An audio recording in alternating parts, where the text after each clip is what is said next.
Hello friends. आज हम IPC के चैप्टर 21 ऑफ डिफेमेशन या मानहानि इसके बारे में डिस्कस करेंगे। इसमें मानहानि के बारे में सेक्शन 499 से लेकर के सेक्शन 502 तक डिस्कस किया गया। इसमें मानहानि क्या होती है, वह किसको किन किन कंडीशनों में होगी और उनके लिए क्या दंड दिया जाएगा, इसके बारे में बताया गया। सबसे पहले डिफेमेशन होता क्या है, मानहानि होती क्या है। जब कोई व्यक्ति किसी अन्य के बारे में बोले गए शब्दों द्वारा, पढ़े जाने के लिए आशायित शब्दों के द्वारा, संकेतों द्वारा, दृश्य रूपणों मतलब चित्रों के द्वारा, या इनमें से किसी के द्वारा जब वह व्यक्ति लांछन लगाता है, और लांछन लगाने के उद्देश्य से उन्हें प्रकाशित करता है, कहता है, बताता है, जिससे उस व्यक्ति की ख्याति में, उस व्यक्ति की प्रसिद्धि में, उस व्यक्ति की फेम में कमी आ जाती है, और यही कमी मानहानि कहलाती है। इसको सिंपल से हम डिफाइन कर सकते हैं। अब इसमें से कुछ क्लेरिफिकेशन किए गए, हम कुछ क्लेरिफिकेशन करते हैं। जैसे कोई व्यक्ति, पहला इन्होंने स्पष्टीकरण क्लेरिफिकेशन एक्सप्लेनेशन 1 कहा, किसी मृत व्यक्ति को कोई लांछन लगाना। कोई व्यक्ति मर गया है और उस व्यक्ति को ले करके लांछन लगाना, जैसे कि जब वह व्यक्ति जिंदा होता तो उसकी मानहानि होती, उसकी फेम में उसको हानि होती। जैसे मान लेते हैं कि कोई व्यक्ति है जो मर गया और दूसरा व्यक्ति कहता है कि इस व्यक्ति ने चोरी की थी और उस चोरी के गम में कारण ये मर गया, जबकि उस व्यक्ति ने चोरी नहीं की थी। तो चोरी का उसने क्या लगाया, लांछन लगाया। अब वह व्यक्ति ने उसको मरने के बाद चोरी का लांछन लगाया, इसलिए उसकी उन्होंने मानहानि की। एक दूसरा स्पष्टीकरण की बात करते हैं कि कोई कंपनी है या कोई कलेक्टिव संघ है या व्यक्तियों का समूह है और उन पर कोई लांछन लगाता है। एग्जाम्पल के लिए कह लेते हैं कि एक स्कूल है, वो ग्रुप है किसका, कलेक्शन ऑफ स्टूडेंट्स का। तो एक स्कूल है और कोई व्यक्ति लांछन लगाता है कि इस स्कूल के अध्यापक कैरेक्टर में सही नहीं है, जबकि किसी भी अध्यापक के लिए कभी भी कोई कैरेक्टर से संबंधित वहां पर ब्लेम नहीं लगाया गया और ना ही कभी कोई सत्यता पाई गई। तो अब इस व्यक्ति ने क्या कहा, उस स्कूल के प्रति लांछन लगाया ताकि उस स्कूल की जो प्रसिद्धि है, जो उसको स्कूल की फेम है, उसको हानि पहुंची। उस स्कूल का जो स्टेटस था, जो पोजीशन थी, वो कम हो गई। तो उसने क्या किया, लांछन लगाया और ये हानि हुई, उसकी कुछ का स्टेटस गिर गया, तो ये उसका मानहानि कहलाया। तो मानहानि के लिए इन बातों का होना अति आवश्यक है। और मानहानि के लिए जब कोई व्यक्ति ऐसा महसूस करता है कि हमारे बारे में इन्होंने गलत कहा और लोग उसके बारे में समझते कि नहीं, इसके बारे में ये बात जो कही गई वो इसके ब्लेम है, तब वह मानहानि की श्रेणी में आता है। अब इसमें से कुछ अपवाद भी हैं। मानहानि तो क्लियर हो गया होगा, इसमें कुछ अपवाद भी हैं। ये सारा सेक्शन 499 की बात हो रही है। पहला अपवाद है कि अगर कोई सत्य बात का लांछन लगाता है, सत्य बात का, कोई सत्य बात का इम्पिटेशन ऑफ ट्रूथ, सत्य बात का लांछन लगाता है। जैसे मान लेते हैं कि किसी व्यक्ति ने किसी लड़की के साथ में उसने छेड़छाड़ की और वह सत्य है, लोगों के बीच में सिद्ध हो चुका है और उस व्यक्ति ने अपनी आंखों से देखा है, तब वह व्यक्ति अगर कहता है कि फला व्यक्ति ने इस लड़की के साथ छेड़छाड़ की, तो वह व्यक्ति उस पर लांछन नहीं लगा रहा, क्योंकि वह बात सत्य है। किसी केस में उस व्यक्ति को कभी सजा प्राप्त हो गई, सपोज करते हैं कि मर्डर उसने कर दिया और मर्डर के लिए उसको सजा प्राप्त हुई, वह व्यक्ति कहता है कि ये व्यक्ति ने मर्डर किया है और इसका जो चरित्र है मर्डर के प्रति, लड़ाई झगड़े के प्रति सही नहीं है, तो उसने उसकी हानि नहीं की, मानहानि नहीं की, क्योंकि वह बात सत्य थी। इसी तरह से दूसरा अपवाद क्या है कि जो लोक सेवक हैं, जो पब्लिक कंडक्ट है, आप पब्लिक सर्वेंट है, जो सरकारी आदमी है, अगर वह कोई करते ऐसा कर रहे हैं जो सुइटेबल नहीं है और उसके पास उसका प्रूफ है, वह बात लेकर के उस पर कोई लांछन लगाता है कि फला बाबू जो इस डिपार्टमेंट का है यह घूस लेता है, क्योंकि उसने देखा है और उसके पास प्रूफ है उसका, तो वह लांछन लगाना नहीं हुआ, क्योंकि वह सत्य है और उसके पास उसका साक्ष्य मौजूद है। तीसरा इन्होंने जो एक्सेप्शंस कहा वो किसी लोक प्रश्न के संबंध में किसी व्यक्ति का आचरण, conduct of any person touching any public questions.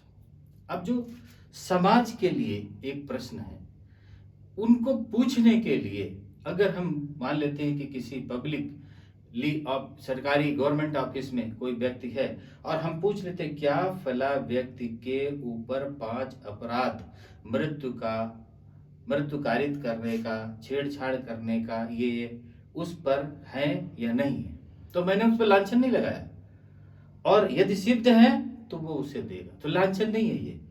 तो इस पर हम क्या करते हैं, पब्लिक के लिए उस बात को पूछते हैं। हमने कहा कि फला मंत्री ने क्या इतना घोटाला किया, तो हमने उस पर लांछन नहीं लगाया, उस बात की सत्यता की जानकारी लिए पूछा। तो तीसरी बात इन्होंने कही। अब चौथी बात इन्होंने कह दिया कि publications of reports of proceeding of courts, जो कोर्ट की प्रोसीडिंग हो रही है और उस कोर्ट की प्रोसीडिंग में कोई न्यायाधीश या जज ऑर्डर करता है और उस ऑर्डर को लेकर के अगर वह रिपोर्ट सही है, उसे प्रकाशित कर देता है, तो वह मानहानि नहीं है। फिफ्थ इन्होंने एक्सेप्शन से कहा, merits of case decided in courts are conduct of witnesses and other concert. जो कोर्ट में मेरिट पे केस डिसाइड किया गया, उसमें जो हमारे विटनेसेस हैं उनके बारे में जो आरोप प्रत्यारोप लगाए गए, अगर उन बातों को लेकर के कोई लिखता है, कोई प्रकाशित करता है, तो मानहानि की श्रेणी में नहीं आते, क्योंकि ऑलरेडी उन्होंने कोर्ट में उस बात को प्रूव कर दिया है। अब इसमें 6 आता है, मेरिट्स ऑफ पब्लिक परफॉर्मेंस, लोकाकृति के गुण। इनमें आता है कि जैसे कोई व्यक्ति एक पुस्तक लिखता है और पुस्तक वह जो लिखा है वह पर्टिकुलर एक विशेष ग्रुप के लिए लिखा है। अब दूसरे व्यक्ति को, किसी को वो पसंद नहीं आती, उसने लिख दिया कि बेवकूफी भरी उक्त पुस्तक को फला ने लिखा है, मानहानि नहीं है। उसने अपने विचार व्यक्त किए, उसने पर्टिकुलर उस पर ब्लेम नहीं लगाया, उसने क्या किया, अपने विचार व्यक्त किए, तो ये मानहानि की श्रेणी में नहीं आता। अब 7th एक्सेप्शन आ गया, censure passed in good faith by person having lawful authority over another। विधि पूर्ण प्राधिकार रखने वाले व्यक्ति द्वारा सद्भाव पूर्वक की गई परिनिंदा। अब मान लेते विधि पूर्ण व्यक्ति कौन हुआ, जैसे एक टीचर है, वह किसी बच्चे को पढ़ाता है और उस बच्चे के फ्यूचर के लिए, उसके भविष्य के लिए उस टीचर की दायित्व है, उसकी जिम्मेदारी है। और पढ़ाते समय या वह व्यक्ति कहता है कि तुम मूर्ख हो, इस बात को नहीं समझ सकते, तो मानहानि की श्रेणी में नहीं आया, क्योंकि उसने उसको उस लैंग्वेज में नहीं कहा जो उसका अर्थ है। एक फादर अपने बेटे को कुछ ऐसे शब्द बोलता है जो मानहानि की श्रेणी में आते हैं, लेकिन चूंकि पिता का विधिक पूर्ण अधिकार है और वह उसको बोलता है कि नहीं, तुमने बेवकूफी भरा यह कार्य किया है, यह तुम्हें नहीं करना चाहिए, तो उसका अधिकार है, उसने मानहानि की श्रेणी में वो नहीं आता है। तो इसमें सेवंथ ये कहा कि इनमें माता पिता है, अभिभावक है या कोई प्रिंसिपल है, ऐसे लोग जिनको लीगली राइट है वह बोलते हैं तो मानहानि की श्रेणी में नहीं आता। 8th एक्सेप्शन है एक्यूजेशन पर preferred in good faith to authorised person. प्राकृतिक व्यक्ति के समक्ष सद्भाव पूर्वक अभियोग लगाना।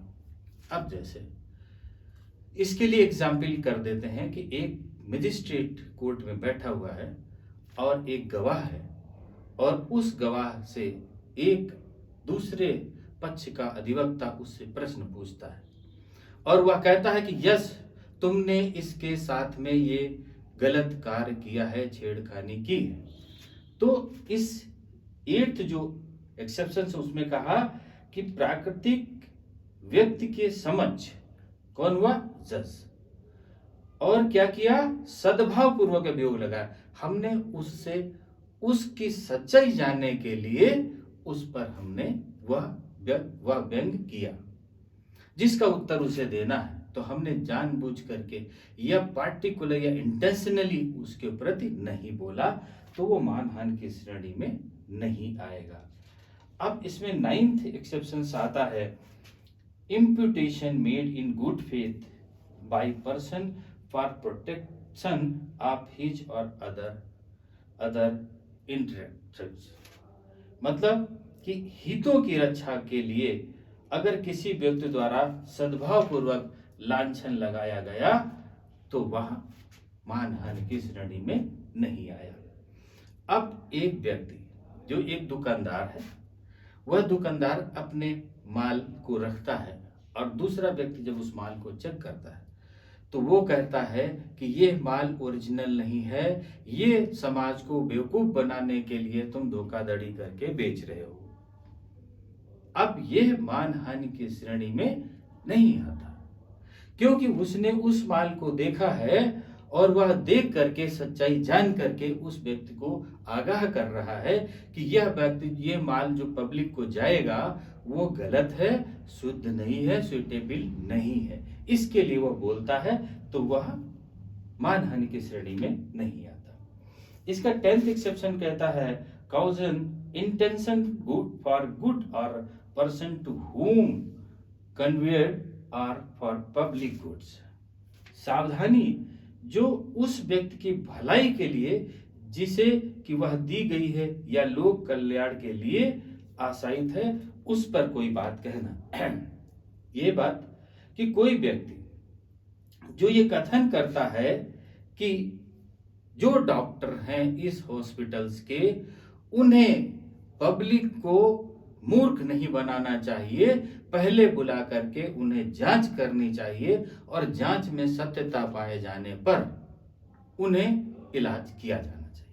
अब इसमें कोई मानहानि नहीं है, क्योंकि उसने क्या किया है कि 10th एक्सेप्शन के तहत उसने भलाई के लिए, लोक कल्याण के लिए, उस हॉस्पिटल के लिए ये बात की। एक और बात कर देता है कि वह किसी फला थाने के पुलिस फला को यह कृत्य जो कर रहा है उस अपने एरिया में उसे ऐसा नहीं करना चाहिए, क्योंकि वहां की पब्लिक उसे गलत समझ रही, उसकी सत्यता के पहले जांच करना चाहिए। तो अब उस व्यक्ति पर ब्लेम नहीं लगा रहा, लांछन नहीं लगा रहा, तो ये मानहानि की श्रेणी में नहीं है, क्योंकि पब्लिक के भलाई के लिए वो बात कर रहा है। तो अब ये 10 एक्सेप्शंस है, मानहानि क्या होती है, उसे कैसे किया जाता है, इन सब के बारे में ये बताया गया कि मानहानि क्या होती है और कौन सी चीजें 10 ऐसी हैं जो मानहानि की श्रेणी में नहीं आती। अब सेक्शन 500 में कहा मानहानि के लिए दंड, पनिशमेंट फॉर डिफेमेशन। तो इसमें कहा कोई ऐसा मानहानि अगर कारित करेगा तो उसे 2 वर्ष की सजा या जुर्माना, या सजा और 2 वर्ष की सजा और जुर्माना दोनों से उसे दंडित किया जाएगा। सेक्शन 501 में कहा प्रिंटिंग और engraving matter known to be defamatory. इसमें कहा 501 में मानहानिकारक जानी हुई बातों को मुद्रित या उत्कीर्ण करा, जो ऐसी बातें हैं उन्हें वो टाइप कर देता है या उन्हें वो प्रकाशित कर देता है। अब कोई व्यक्ति ऐसा है जो जिसके लिए मानहानिकारक कोई शब्द हैं उनको वह मुद्रित कर देता है, उनको उत्कीर्ण कर देता है या उन्हें प्रकाशित कर देता है, अगर ऐसा कोई कार्य करता है तो उसे सादा 2 वर्ष के कारावास से जुर्माना या दोनों का 2 वर्ष का कारावास और जुर्माना दोनों से दंडित किया जाएगा।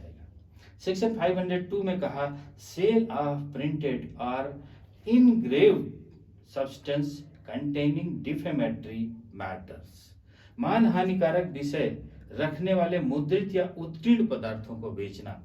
अब ऐसा कोई व्यक्ति करता है कि जो ऐसे पदार्थ को बेचेगा या उसके बारे में कोई बात लिखेगा कि ये गलत और बेवकूफ बने हुए पदार्थों को विक्रय कर रहा है, ऐसा कोई करता है जबकि वह सत्यता है कि वो गलत और बेकार पदार्थों का विक्रय कर रहा है या बेचने का प्रयास कर रहा है और वह यह व्यक्ति कहता है, तो अगर सच्चाई है तो कोई बात नहीं, अगर सच्चाई नहीं है तो वह 2 साल के साधारण कारावास, जुर्माना या 2 वर्ष का साधारण कारावास और जुर्माना दोनों से उसे दंडित किया जाएगा। तो इसमें सेक्शन 499 से सेक्शन 502 तक क्लियर हो गए होंगे। इसमें 2 साल की साधारण कारावास की सजा और जुर्माना से ही दंडित किया जाएगा जब कोई मानहानि में आएगा, मानहानि करेगा किसी के, उसकी ख्याति, उसकी प्रसिद्धि में हानि होगी। और 10 एक्सेप्शंस बताए जो मानहानि की श्रेणी में नहीं आते, उन्हें नहीं है। अब चैप्टर 22 से हम नेक्स्ट पार्ट में डिस्कस करेंगे। Okay, thank you. चलिए।